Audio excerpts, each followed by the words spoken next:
Now that we've got the demand curve down, let's move on to the supply curve. A supply curve shows how much of a good suppliers are willing and able to supply at different prices. As with the demand curve, there's a supply curve for every good and service. And again, the ideas are the same, so let's look at the supply curve for oil. We see an intuitive relationship between price and the quantity supplied. As the price goes up, the quantity of oil that companies are willing to supply increases. In this example, at a low price, $5 per barrel, let's say 10 million barrels of oil are supplied per day. At $20 per barrel, 25 million barrels are supplied.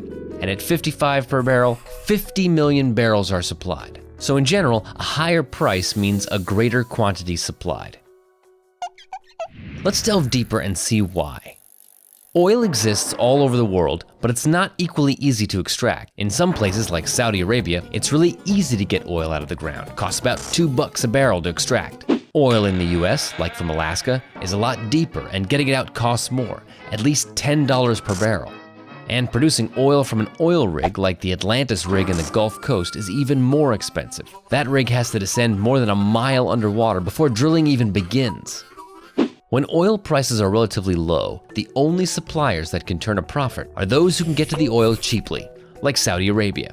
As the price goes up, other suppliers in Nigeria, Russia, and Alaska who have higher extraction costs start to become profitable, so they can enter the market.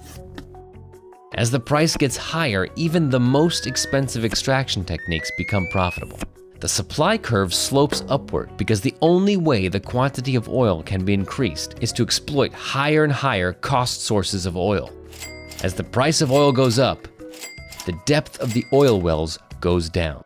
With this simple line, the supply curve summarizes the way suppliers respond to a change in price, including how suppliers will enter and exit the market depending on the price.